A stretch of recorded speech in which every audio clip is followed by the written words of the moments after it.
সেজদা করে নাই, সে সেজদা করছে, অস্বীকার করছে, সেজদা করতে অস্বীকার করছে। ইবলিস সেজদা করতে অস্বীকার করলো। আমার মাওলা বললেন, তুমি তো অস্বীকারীদের অন্তর্ভুক্ত হয়ে গেলে, তুমি কাফেরদের অন্তর্ভুক্ত হয়ে গেলে, মাওলার আদেশ তুমি মানলা না, তুমি তো আমার জান্নাতে থাকার যোগ্যতা হারাইছো। ফেরেশতাদের সর্দার তোমারে আমি বানাইছিলাম, ওইটা থেকে তোমাকে বরখাস্ত করলাম, বহিষ্কার আমি তোমাকে করে দিলাম। তোমাকে তোমার 6 লক্ষ 6.5 লক্ষ বছরের বন্দেগী আমি আল্লাহ বাতিল করে দিলাম। এবার তুমি এখান থেকে যাও। আমার মাওলা ইবলিসকে বলে, ইবলিস রে,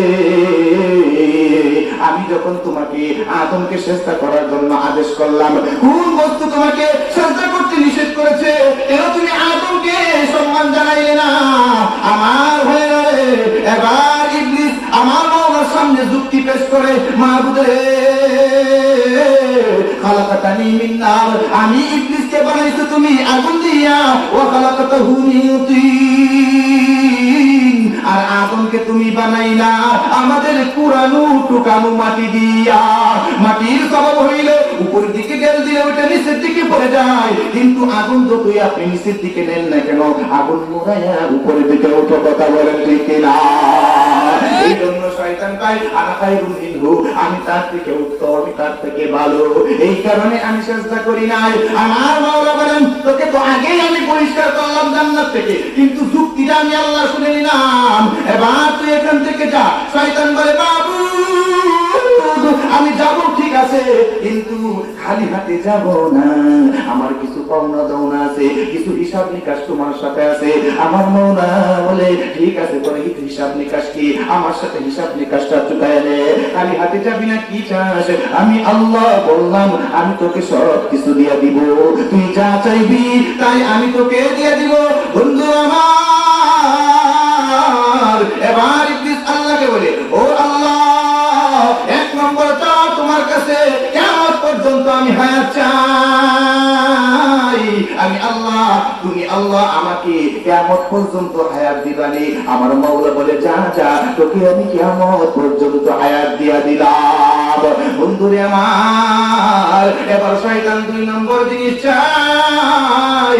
মাবুদ রে, তুমি আমাকে কায়াহীন মায়াহীন বানাইবা, কায়াও থাকতো না, আমার মায়াও থাকতো না, আমার কোনো নির্দিষ্ট কোনো কায়া থাকবে না। আমি যে কায়ায় ইচ্ছা করব, যে আকৃতি ধারণ করার ইচ্ছা করব, তাৎক্ষণিক যেন আমি ওই আকৃতিতে রূপান্তর হতে পারি, এমন ক্ষমতা আল্লাহ তুমি আমাকে দাও। আমার মাওলা বলে, যা যা, তোকে এই ক্ষমতা দিয়ে দিলাম।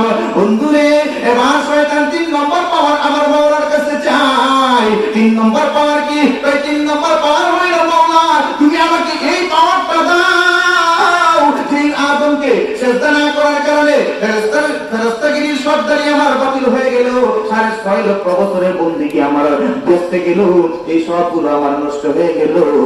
আর জান্নাত থেকে তুমি আমাকে চিরস্থায়ী বহিষ্কার করে দিলা, কোনদিন জান্নাতের আশাও আমি করতে পারবো না, আমি চিরস্থায়ী জাহান্নামী হয়ে গেলাম।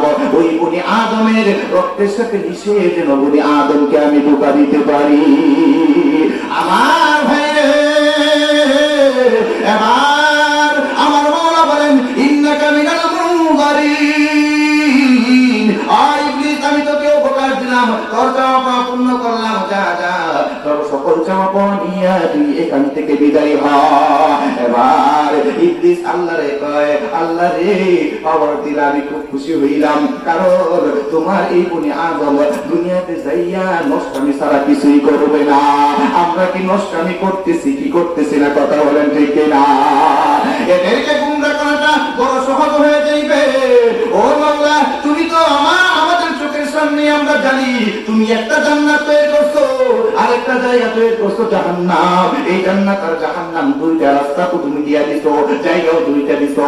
দুনিয়াতে তোমার বনি আদমের কোনো সন্তানকে আমি জান্নাতের রাস্তায় হাঁটতে দিব না, এদের সকলকে আমি জাহান্নামের রাস্তায় হাঁটাবো। আর জাহান্নামের রাস্তায় এদেরকে হাঁটাইয়া হাঁটাইয়া আমি এদেরকে জাহান্নামে নিক্ষেপ করব। বলে নাউযুবিল্লাহ। ও বন্ধু, আমার মাওলা আদম সন্তানদের ব্যাপারে বলে দিয়েছে, ও আদম সন্তান রে, শয়তান তোমাদের প্রকাশ্য শত্রু।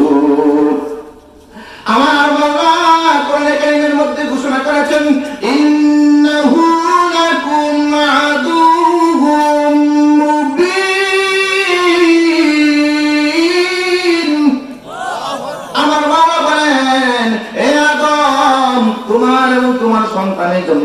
শয়তান হলো প্রকাশ্য শত্রু। আমার ভাইরে, এবার ওই শয়তান আল্লাহর কাছে যুক্তি পেশ করিয়া আমার আল্লাহকে বলে, তুমি জান্নাত জাহান্নাম বানাইছো, জান্নাতের পথে আমি আদমের সন্তানকে যাইতে দিব না, এদেরকে আমি জাহান্নামের পথে নিয়ে যাইব।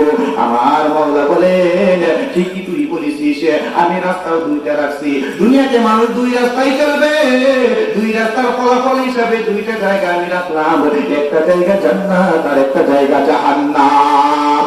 আমার মাওলা এই কথাটা কোরআনে কারীমের মধ্যে বলে দিয়েছেন, ফারিকুন ফিল জান্নাতি ওয়া ফারিকুন ফিস সাঈর।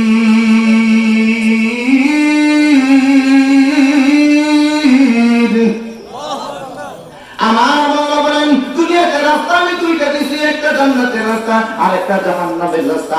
জান্নাতের রাস্তায় মানুষ যদি চলে তাহলে জান্নাত পাবে, আর জাহান্নামের রাস্তায় চললে মানুষ জাহান্নামে যাবে। আমার ভাই, শয়তান এবার ওই জান্নাতের মধ্যে আমার মাওলার সামনে, এবার শয়তান কয়, আমি বনি আদমের একটা সন্তান, আদমের একটা সন্তানকেও আমি জান্নাতের রাস্তায় যাইতে দিব না, এদেরকে আমি জাহান্নামের রাস্তায়, এদের হায়াতের জিন্দেগি বিলীন করে দিব, জাহান্নামের রাস্তায় চালাইয়া চালাইয়া বেঈমান হইয়া এরা কবরে যাইব, কবরটা এদের জাহান্নামের একটা টুকরা হয়ে যাবে। জুড়ে বলেন নাউযুবিল্লাহ। বন্ধুরে আমার ভাইরে, আমার মাওলার কাছ থেকে শয়তান বিদায় লইয়া আমার মাওলার দিকে পিঠ প্রদর্শন করে যখন সে ফিরে যায়, আমার মাওলা ডাক দিয়া কয়, ইবলিস, ও ইবলিস আয় আয়, আমার একখান কথা শুই না যা। এবার ইবলিস মোরাদ ফিয়া, ইবলিস এবার ঘুরিয়া আমার মাওলাকে বলো, কি বলবা বইরা ফেল, সময় নাই। কি কয়, যা বলার বইরা বলো, সময় নাই, কারণ সেই বনি আদমকে আমি সেজদা করছি না, সব কিছু বাতিল হয়ে গেল। এটা হতে পারে না, এটা হতে পারে না, ওই আদমকে আমি ছাড়বো না, ওই আদমকে আমি ছাড়বো না।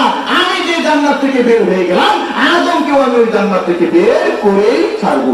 এরপরে খেলা হবে, এরপরে কি হবে, খেলা হবে। অনেক এমপি মন্ত্রী কিন্তু ইমানদার মুসলমানদের সাথে খেলতে চায়, কথা বলেন ঠিক কিনা? আমরা বলি, তোমাদেরকে আমরা কোনো প্লেয়ার বাড়ি করি না, আমার যা তোমাদের বাদ দ্বারা 14 গোষ্ঠী আমাদের সাথে খেলছে, কোনদিনও আমাদেরকে গোল দিতে পারে নাই, নিজেরাই গোল খাইতে খাইতে, ফুটবলের ক্যাসা লাত্তি খাইতে খাইতে ধ্বংস হয়ে গেছে। কথা বলে মুসলমান, যতই চেষ্টা করো পারবা না। এখন তো সবারই ফুটা হয়ে গেছে, ফুটা ফুটা বুঝেন, সিদ্ধ হয়ে গেছে গা, মুরাদের সিদ্ধ হয়ে নিচে গেছে গা, মন্ত্রিত্ব গেছে, দেশ থেকে পালাবার চাইছে, জাদুমণিরে কোন রাষ্ট্র গ্রহণ করছে না। কথা বলেন ঠিক কিনা? যতই চেষ্টা করো আমাদের সাথে খেলা পারবা না। খাওয়াটা উঠায়, খাওয়াটা শুধুমাত্র খেলা খেলা, এই ধরনের বক্তব্য দিয়া জনগণের কাছে বাইরে লইয়া কি খাইবা, জুতার বাড়ি কখনো ছাড়া কি কোনো কিছু ডুববে না। কথা বলেন ঠিক কিনা? কোন রাষ্ট্র তোমাকে গ্রহণ করলো না কেন? নিয়ে খেলবা সঙ্গের সাথে নিয়ে। মুসলমানের ইমান, মুসলমানের ইসলামের কালিমা, ইসলামের এই কালিমা এমনি পয়সা পয়সা আসে নাই। আমাদের পূর্বপুরুষের শহীদদের রক্তের সুটে আমাদের পর্যন্ত ইমানের কালিমা ভেসে এসেছে। ইসলাম রক্ত চায়, প্রয়োজনে আমরা জীবন দিব, তোমাদের মতো নাস্তিকের কাছে আমরা মাথা নত করবো না। কথা বলে ঠিক, আমরা মাথা নত করার জাতি নই। উলামায়ে কেরাম মাথা নত করার জাতি নয়। উলামায়ে কেরাম জীবন দিতে জানে। ইসলামকে কেমনে জিন্দা রাখতে হবে এটা আলেমদের চাইতে সর্বসাধারণ মুসলমান যারা 7টা মুসলমান এদের চাইতে কেউ বেশি জানে না। কথা বলে ঠিক কিনা?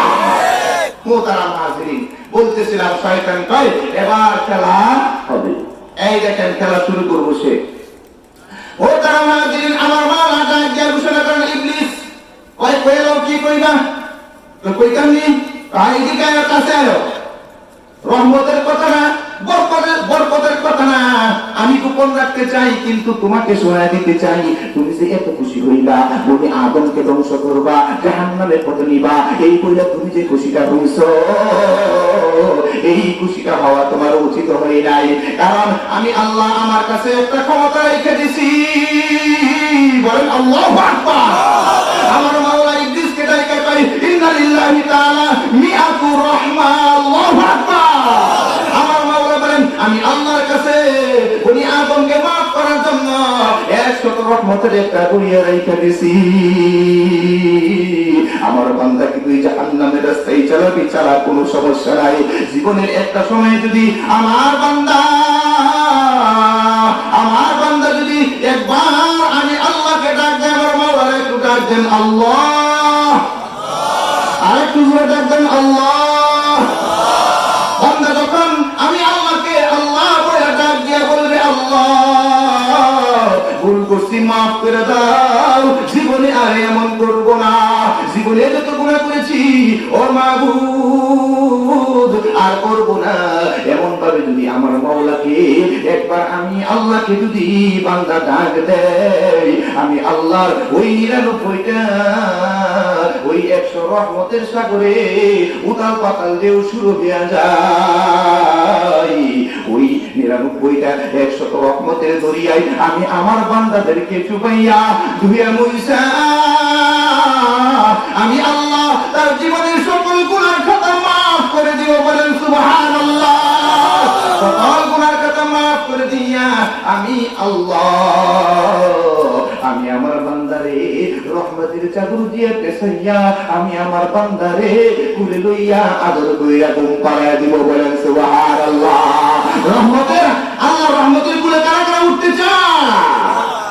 মাশাআল্লাহ। আল্লাহ সকলকে আল্লাহর রহমতের কুলে ওঠার তৌফিক দান করুন।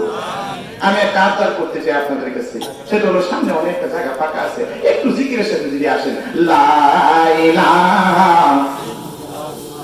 জোরে লা ইলাহা ইল্লাল্লাহ, লা ইলাহা ইল্লাল্লাহ, লা ইলাহা ইল্লাল্লাহ, লা ইলাহা ইল্লাল্লাহ। আসমানের মালিক যে আল্লাহ, ওয়াইরে জমিনের মালিক সে আল্লাহ, লা ইলাহা ইল্লাল্লাহ, জোরে লা ইলাহা ইল্লাল্লাহ, লা ইলাহা ইল্লাল্লাহ, লা ইলাহা ইল্লাল্লাহু মুহাম্মাদুর রাসূলুল্লাহ সাল্লাল্লাহু আলাইহি ওয়াসাল্লাম। এবার আসেন, কথা মনে আছে আপনাদের? শয়তানকে আল্লাহ বলে দিলেন আমি আমার বান্দাকে maaf করার জন্য 100 রহমত একটা 100 রহমতের একটা দরিয়া রেখে দিয়েছি। আমার বান্দা যখন তওবা করবে আমি আল্লাহ তারে maaf করে দিয়া একদম রহমতের কুলে উঠাইয়া নিব। বলেন সুবহানাল্লাহ। আমার আপনার বাচ্চা কাচ্চাগুলো যদি ময়লা আবর্জনায় থাকে, বাপের কথা শুনলে কিন্তু দূর দিয়ে আসে, একদম কুলে উঠতে লেগে আসে, কুলে উঠতে লেগে না। আমি আপনি যখন আমার মাওলার ডাক দেই মাওলা ভুল করছি maaf করে দাও, এই কথা বলতে দেরি হয়, আমার মাওলা এই 99টা রহমতের 100 রহমতের দরিয়ায় জুস উঠতে লারা পর্যন্ত ঢেউ উঠতে আর দেরি হয় না। আমার মাওলা ওই দরিয়ার মধ্যে ফালাইয়া একদম সুন্দর করে ধুয়ে মুছে সব কিছু মুছিয়া এরপরে আমি যখন আমার বাচ্চারে করে লয়ে যাই, আল্লাহ আমাদেরকে এই পরিমাণ মহব্বত করে একটা উদাহরণ হাদিসের মধ্যে আল্লাহ নবী ঘোষণা করছেন, এই পরিমাণ মহব্বত করে যে আমার মাওলা আমাকে আপনাকে আমরা যেমন সন্তানকে মহব্বত করি তার চাইতেও বেশি মহব্বত কইরা আমার মাওলা আপনার মাওলা আমাকে আপনাকে একদম তার রহমতের কুলে জড়ায় নেয়। বলেন সুবহানাল্লাহ। কেমন খুশি হয় আমার মাওলা আপনার মাওলা বান্দা যখন নিজের ভুল বুঝতে পাইরা আমার মাওলাকে ডাক দেয় মাওলা ভুল করছি maaf করে দাও, কেমন খুশি হয় আমার মাওলা। মুসলিম শরীফের মধ্যে বিশ্বনবী বলে গিয়েছেন, মুসলিম শরীফের একখানা হাদিস আছে, বিশ্বনবী বলেন ও দুনিয়ার মানুষ, বান্দা যখন নিজের ভুল স্বীকার করে তার প্রভুর কাছে আল্লাহর কাছে যখন maaf চায় আমার মাওলা কেমন খুশি হয়। আমার মাওলা এমন খুশি হয় যেমন কোন ব্যক্তি মরুভূমি দিয়া যাইতেছে, এই মরুভূমির মধ্যে যাইতেছে, এই তার তার মধ্যে, তার উটের মধ্যে তার খাবার পানীয় কাপড় চোপড় টাকা পয়সা প্রয়োজনীয় সমস্ত বস্তু উটের মধ্যে ছিল। কিন্তু এই লোকটা সফর করতে করতে ক্লান্ত হইয়া এই লোকটা যখন ঘুমায় গেল, উটটাকে বেঁধে রেখেছে, কিন্তু ঘুম থেকে উঠা দেখে তার উটটা এই জায়গায় আর নাই। অনেক তালাশ করার পরে সে পায় না অনেক খোঁজাখুঁজির পরে যখন সে উটটাকে পায় না, আবার সে নিরাশ হইয়া গাছের ছায়ার নিচে আবার সে ঘুমাইয়া ঘুম থেকে উঠা সে দেখতেছে তার উটটা যেমন সব প্রয়োজনীয় বস্তু আগে বাঁধা ছিল, ওই রকম প্রয়োজনীয় বস্তু নিয়েই উটটা আবার তার মাথার কাছে দাঁড়ায় রয়েছে। ও বন্ধু,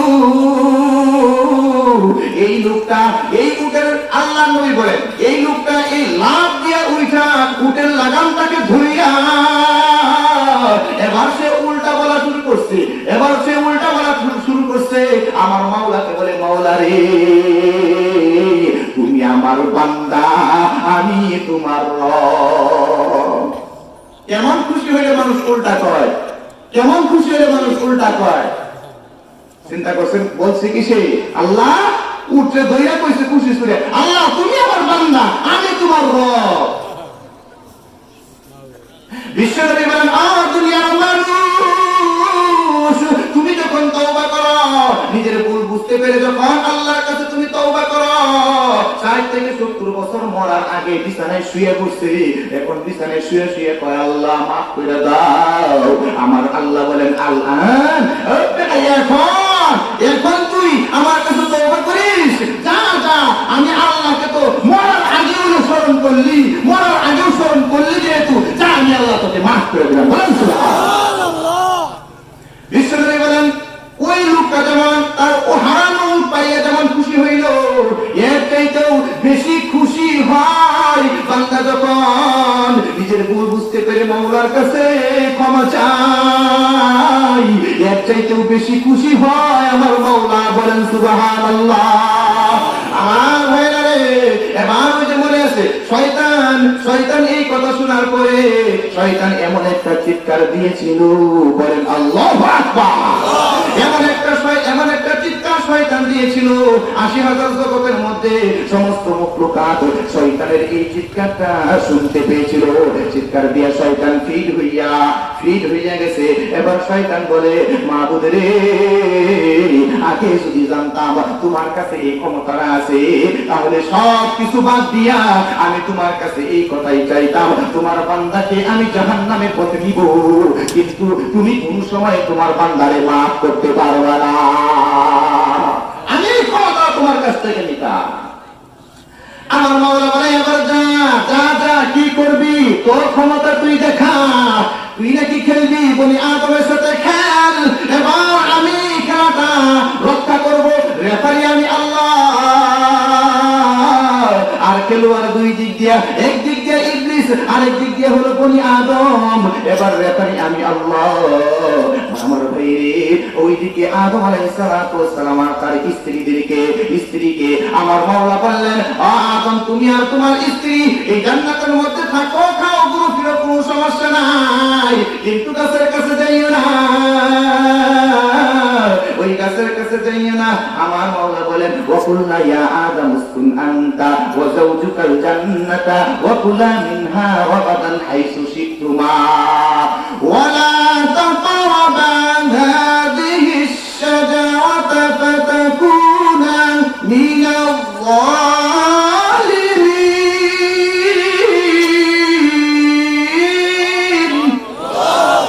আমার মাওলা ডাক দিয়ে ঘোষণা করেন, দুনিয়ার মানুষ, তোমার বাবা আর তোমার মা হাওয়াকে বলছিলাম জান্নাতের মধ্যে থাকো, কিন্তু ওই গাছের কাছে যাইও না। শয়তান কয়, দুর্বলতা একটা পাইছি। শয়তান কিন্তু বাহারি সুরতে সে মানুষকে ধোঁকা দেয়, নরম জায়গায় কিন্তু ধরে। যে জায়গায় মানুষের দুর্বলতা থাকে, ওই জায়গায় মানুষ কি করে, ওই জায়গাটাকে ব্যবহার করে। আমাদের স্বভাব এইটা, আমরা যদি দেখি যে এই লোকটার এই জায়গার মধ্যে কি আছে, একটু তার ঘাটতি আছে, দুর্বলতা আছে, কথায় আমরা জানি না, বুঝলেন না, এটা তো জানি না, হেঁটে কোন হেঁটে জানি না হে কথা কয় হেদিকে কোন কোথা দেয় তখন কিন্তু সুচ্ছে দেয় হারাই গেছে আর কিছু কম দিত না হারাই গেছে আর কিছু পাওয়া যাবে না হারা গেছে আর কিছু বলা যাবে না কারণ তার দুর্বলতা তো জানি না তুই যে যে যে কইতাম মিশনের কইতাম শয়তান আল্লাহ নিষেধ করেছেন যে জায়গা ওই জায়গায় কিন্তু তোমার হাওয়া দুর্বল আল্লাহ নিষেধ করেছেন সুযোগটা শয়তান এবার নিয়ে নিছে এটাই সবচেয়ে দুর্বলতার জায়গা এবার ইবলিস কয় খেলা শুরু হয়ে গেছে আমার ভাইরে আদম আলাইহিস সালাতু ওয়াস সালাম ঘুরতে চলে গেছে আমার আদম যখন ঘুরতে চলে গেল আমার বাবা আদম ঘুরতে চলে গেল ওই দিক দিয়ে বিবি হাওয়া ঘরের মধ্যে একা একা বসে আছে ইবলিস এবার যাইয়া কয় ও হাওয়া তোমাদেরকে একটা কাহিনী শুনাই কয় কি কাহিনী শুনাইবা তুমি কে কয় সমস্যা নাই আমি জান্নাতের মধ্যে ফেরেশতাদের সর্দার ছিলাম আমি সেই লোকটা আচ্ছা ঠিক আছে তুমি কি কিসসা আমাকে বলবা বলো আমার ভাইরে এবার ইবলিস তিনি হাওয়াকে বলে এই হাওয়া তোমাদেরকে কিন্তু আল্লাহ একদিন না একদিন জান্নাত থেকে বের করে দিবে সুতরাং আমি তোমাদেরকে এমন একটা ফর্মুলা একটা চিকিৎসা দিব যেই ফর্মুলা চিকিৎসা যদি তুমি মানো আর তোমার স্বামীকে মানাইতে পারো তাহলে কোনোদিন এই জান্নাত থেকে তোমরা বের হতে পারবে না এই জান্নাত থেকে আল্লাহ তোমাদেরকে কখনো বের করতে পারবে না আমার ভাইরে এবার তুমি হাওয়া পাই তাই নাকি তাহলে বলো সেই ফর্মুলাটা কি এবার ফর্মুলা বলতে ফর্মুলা ইবলিস ফর্মুলা কয় তোমার মাওলা ওই যে একটা গাছ আছে ওই গাছের কাছে তোমাদেরকে যাইতে নিষেধ করছে কহা যাইতে তো নিষেধ করছে ওই গাছের ফল কেন দেখো ওই গাছের ফল খাইলে তোমরা চিরস্থায়ী হয়ে যাইবা এই জন্য মাওলা কইছে ওইটার ওইটার দ্বারের কাছে যাইও না ওইটার দ্বারের কাছে গেলে তোমাদের খবর আছে ওইটার দ্বারের কাছে তোমরা যাইও না এই কথা এই দৃষ্টি তো উল্টা বলেছে অথচ ওই গাছের ফল খাইলে কি হইব ওই গাছের ফল খাইলে কি হইব জান্নাত থেকে বের হয়ে যাবো শয়তান উল্টা কয়া হাওয়াকে বুঝাই আছে মহিলা মানুষ দিলটা বড় নরম এই মহিলা মানুষ দিল নরম মানুষ এবার ইবলিসের কথা মতো ওই গাছের ফল উঠায় আনছে ফল উঠায় আইনা করে কি করবো এটা তো বুঝি না তো বুঝো না তো এটা ভালো করে কারো এটা ভালো করে কারো একটা এরপরে তুমি এটাকে পানির মধ্যে মিশাও পানির মধ্যে মিশাই এর শরবত বানাও তোমার স্বামী আদম যখন বাহির থেকে আসবে ক্লান্ত শরীরে যখন আসবে তখন তুমি এই শরবতটা তার সামনে ধরে দিবে আমার ভাইরে এবার তোমার ইসলাম ঘুরে ফিরে যখন বাসায় আসলো বাসায় আসা মাত্রই বিবি হাওয়া এই শরবত খানা দিছে আদম আলাইহিস সালাতু ওয়াস সালাম পিপাসা ছিলেন বুঝতে পারে নাই জিজ্ঞাসাও করে নাই কারণ আল্লাহ নিষেধ করেছে এটা তো বিবি হাওয়াও জানে কিন্তু এতটা নিশ্চিত ভাবে তিনি কি করেন জিজ্ঞেস করেন নাই বিবি নিজের স্ত্রী দিতে খায় বলছে খাওয়ার সাথে সাথেই যখন পানিটা পান করলো আমার ভাইরে পানি পান করার মাত্রই বিলম্ব হলো না জান্নাতের পোশাকগুলো খসে পড়তে শুরু করে দিল জান্নাতের পোশাকগুলো খসে পড়ে গেল এবার যেই জিনিস কেউ কারো দেখে না মানে লজ্জাস্থান এই লজ্জাস্থান একজনের আরেকজনের সামনে প্রকাশ হয়ে যাইতেছে লজ্জায় কাপতি কায়ক সিফান মিন ওয়ারাকিস শাজার আমার মাওলা বলেন আদম আর হাওয়া দুজনে জান্নাতের গাছের পাতাগুলো টাইনা আইনা নিজের লজ্জাস্থান ঢাকা শুরু করে দিল আমার ভাইরে এবার আমার মাওলা বলে ও আদম আর হাওয়া আমি তো আগে নিষেধ করেছিলাম এই গাছের ফল খাও না মনে নাই ও আল্লাহ আমি তো জানি না বিবি হাওয়া কয় আল্লাহ রে এই যে এটা তো শয়তান আছে এটা তো আমি আগে জানি না কারণ আমার জন্ম তো আদমের পরে হইছে আদমের তখন ভালো লাগে না আদম বলে আমার একজন সাথী লাগবে একজন সঙ্গী লাগবে এই কথা যখন আদম আলাইহিস সালাতু ওয়াস সালাম যখন আল্লাহকে বলছেন একা একা ভালো লাগে না একা ভালো লাগে না কথা বুঝতেছ না একা তো অনেকে ভালো লাগে না বর্তমান সময়ে যুবকরা একা ভালো লাগে না এরা কি করে ফেক আইডি খুইলা বিভিন্ন জনের সাথে কথা কয় যুবক ভাইরা আমার কেউ রাগ করো না বর্তমান সময়ের অবস্থা খুবই খারাপ হয়ে গেছে আমার ভাই রে প্রত্যেকে গার্লফ্রেন্ড খুঁজে আমার বাবা আদমকে আল্লাহ ভালো লাগে না আমার বাবার বাউ করে দাও আল্লাহ কয় আচ্ছা যাও তোমার বাউ করে দিতেছি বাউ কেমনে করবো এটা তোমার যায় না আদম এই কথা কয়ে আল্লাহর নাম লয়ে দিচ্ছে জান্নাতের মধ্যে জান্নাতের মধ্যে আদম আলাইহিস সালাম ঘুমাইতেছে, এই ঘুমের মধ্যে আমার মাওলা বাম পাজরের 5টা হাড্ডি থেকে পদার্থ নিয়া আমার মাওলা বিবি হাওয়াকে বানাইছে, বলেন সুবহানাল্লাহ। বিবি হাওয়া আলাইহিস সালামকে বানাইয়া আমার মাওলা নববধূ সাজাইয়া সুন্দর করে সাজাইয়া আমার মাওলা আদমের পাশে খাটের মধ্যে জান্নাতের মধ্যে বসায় রাখছে। আদম চোখ খুলতেই দেখতেছে কি অবস্থা, এত সুন্দর এটাকে, এত সুন্দর এটাকে।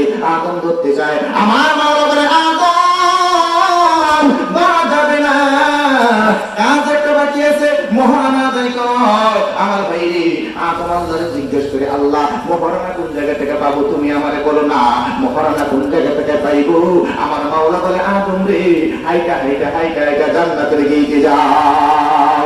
জান্নাতের গেটে গেছে, জান্নাতের গেটে ওই ভিতর দিয়ে উপরে তাকায় দেখো কি লেখা আছে, ওই আল্লাহুম্মা সাল্লি আলা মুহাম্মদ। আমার সাথে বলেন আল্লাহুম্মা সাল্লি আলা মুহাম্মদ। ও বন্ধু, আমার নবী আমার আল্লাহ আদম আলাইহিস সালামকে বললেন তুমি এই খানা এটা পড়ো, আল্লাহুম্মা সাল্লি আলা মুহাম্মদ পড়ো। এবার আদম আল্লাহকে জিজ্ঞেস করে, মাবুদ রে এটা আবার কি, আল্লাহুম্মা সাল্লি আলা মুহাম্মদ এটা আবার কি? এবার আমার মাওলা আদমকে জবাব দেয়, আদম ইনি হলেন তিনি যাকে সৃষ্টি না করলে তুমি আদমকেও আমি আল্লাহ সৃষ্টি করতাম না, বলেন সুবহানাল্লাহ। ইনি হলেন দুজাহানের সরদার জনাবে মুহাম্মদুর রাসূলুল্লাহ, যার সৃষ্টি হয়েছে যাকে আমি সৃষ্টি করছি তোমার আগে, কিন্তু আমি দুনিয়াতে পাঠাবো সব নবীদের সর্বশেষে আমি এই নবীকে পাঠাইব। ইমামুল আউয়ালিন ওয়াল আখিরিন বহরে সাদাকা রাহমাতুল লিল আলামিন সাইয়্যিদুল কাউনাইনি খাতমুল মুরসালিন আখিরা মুদবুদে ফখরুল আউয়ালিন শুধু জোদাস রাহমাতুল লিল আলামিন মসজিদে উ সুবহানাহু এ জমিন, বলেন মারহাবা। বন্ধু, এই কবি বুঝাইছেন তিনি হলেন শুরু এবং শেষ সমস্ত যত নবী আছে সমস্ত নবীদের সরদার, দুজাহানের সরদার জনাবে মুহাম্মদুর রাসূলুল্লাহ। আমার আল্লাহ আদমকে বলেন ইনি হলেন জনাবে মুহাম্মদুর রাসূলুল্লাহ সাল্লাল্লাহু আলাইহি ওয়াসাল্লাম। ইনার উপরে তোমার দুরূদ পড়াটাই তোমার স্ত্রীর জন্য মহারানা, বলেন সুবহানাল্লাহ। আমার ভাই এবার আদম আলাইহিস সালাম মহারানা আদায় করলেন, বিবি হাওয়াকে নিয়ে ঘুরতেছে, কিন্তু বিবি হাওয়ার জন্ম তো হয়েছে পরে। বিবি হাওয়া তো আদমকে সৃষ্টি করার ইতিহাস আগে জানে নাই। ইবলিস যে প্রকাশ্য শত্রু, ইবলিস যে একদম ছিল ফেরেশতাদের সর্দার, আদমকে সিজদা না করার কারণে জান্নাত থেকে আল্লাহ বের করে দিয়েছে। এত ইতিহাস বিবি হাওয়া জানে না। আমার মাওলা চাই নিষিদ্ধ রাস্তার ফল খাইছো, জান্নাত থেকে জান্নাতে থাকার যোগ্যতা হারাইছো, এখান থেকে চলে যাও, বের হয়ে যাও। বিবি হাওয়া আল্লাহ জিজ্ঞেস করে, আল্লাহ আমি তো আগে থেকে সবকিছু জানি না, এই থেকে আমার ভুল হয়ে গেছে, আল্লাহ মাফ করে দাও। ওই কোনো মাফ হইতো না, তোমার ঠিকানা ওই দুনিয়াতে চলে যাও। দুনিয়াতে চলে যাওয়ার পরে যদি আমি আল্লাহর পক্ষ থেকে কোনো বিধিবিধান তোমাদের কাছে আসে, ওই বিধিবিধান তুমি এবং তোমার সন্তানেরা যদি ভালো করে আঁকড়ে ধরে রাখো আর জান্নাতের পথে চলতে থাকো, তাহলে যে জান্নাত থেকে আমি আল্লাহ তোমাকে বের করে দিছি, ওই জান্নাতে তোমার সন্তানদেরকে আমি আবার আল্লাহ ফিরায় আনবো, বলেন সুবহানাল্লাহ। জি একটু জিকির করি, লা ইলাহা ইল্লাল্লাহ, লা ইলাহা ইল্লাল্লাহ, লা ইলাহা জুড়ে লা ইলাহা ইল্লাল্লাহ, লা ইলাহা ইল্লাল্লাহ। বাসুলাইমা দাদ মুলক সরওয়ারি সুমতি আতমশদে পরি, লা ইলাহা ইল্লাল্লাহ, লা ইলাহা ইল্লাল্লাহ, লা ইলাহা ইল্লাল্লাহ মুহাম্মাদুর রাসূলুল্লাহ। আছেন আদম আলাইহিস সালাতু ওয়াস সালাম আর হাওয়া দুজনেই উজর খাই করছে। আদম কয় আল্লাহ আমি তো আসলে তাহকিক করছি না, এটা কি পানি আমার খাওয়াই দিল আমিও বুঝতে পারলাম না। বউয়ের প্রতি তো অবিশ্বাস করন যায় না, নিজের ওয়াইফ খাওয়াইছে খাইছি, এখন যে এত দূর পর্যন্ত করাই দেবো, জান্নাত থেকে তুমি আমাকে বের করে দিবা, এটা বুঝছিলাম না আল্লাহ, মাফ করন যায় না। আল্লাহ কয় মাফের জায়গায় দুনিয়া ভিন্ন যা। আর বিবি হাওয়া তো আগের থেকে জানাইতা তাহলে তো ভালো হইতো। আচ্ছা আল্লাহ তুমি মাফ না করে কি করণ দেবো, কাউকে শাস্তি দিলে বুক করা এটা তো করণই লাগবো। আমার মাওলা ডাক দিয়ে ঘোষণা করেন ইহবিতু মিনহা জামিআ। আমার মাওলা বলে আমার আদম আর হাওয়া জান্নাত থেকে বের হয়ে যাও, দুনিয়াতে চলে যাও। দুনিয়াতে চলে যাওয়ার পরে যদি আমি আল্লাহর পক্ষ থেকে কোনো বিধান আসে, ফা ইম্মা ইয়াতিয়ান্নাকুম মিন্নি হুদান ফামান তাবিআ হুদায়া ফালা খাউফুন আলাইহিম ওয়ালা হুম ইয়াহজানুন।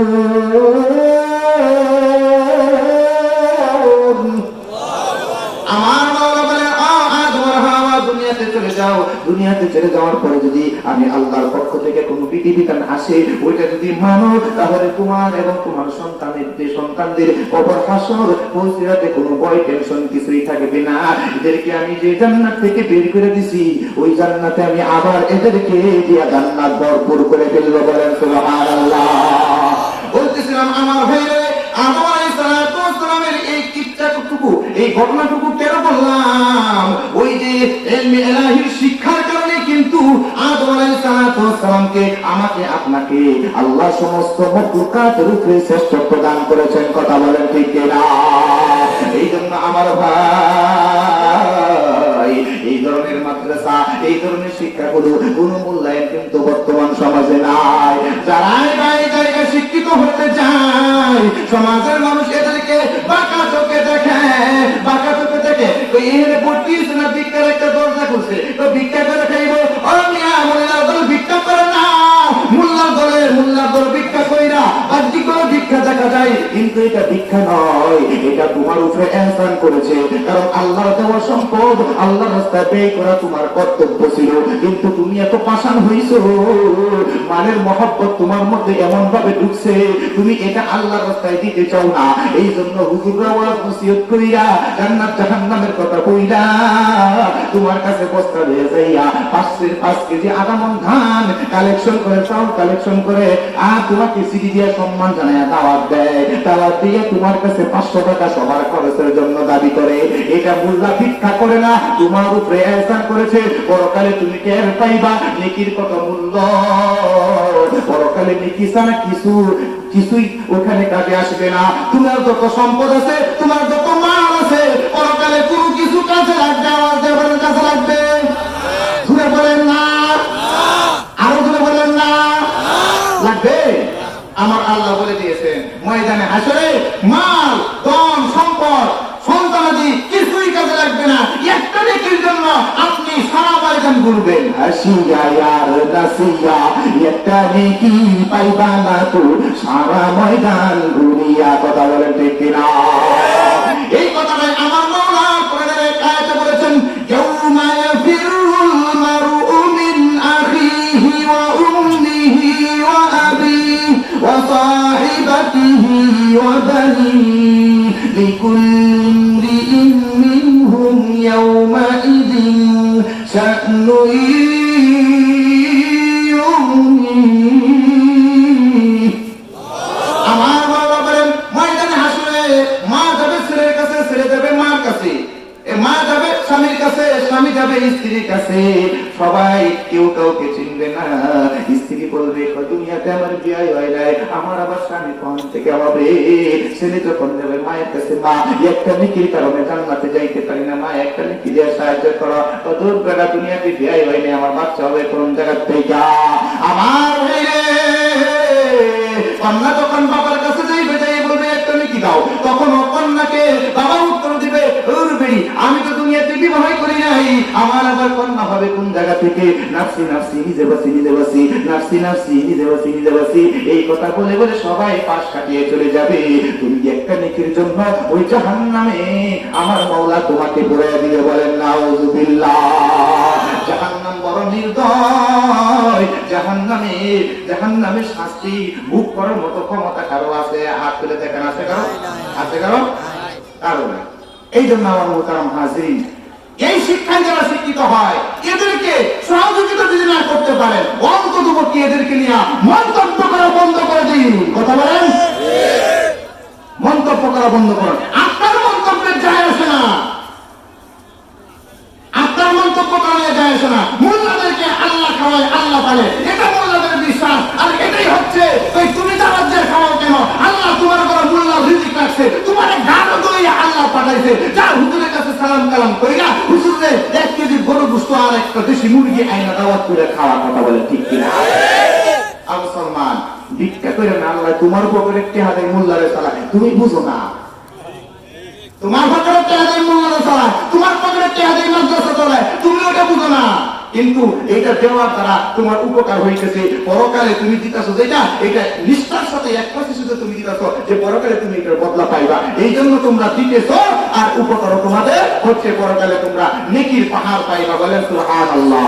এই জন্য মোতারাম হাজির, আমি আমার একটা সভা আছে, এই জন্য আমি আপনাদের থেকে বিদায় নিব। বিদায়ের আগে কেউ একটা মানুষ উঠবেন না, আমার পরে আরো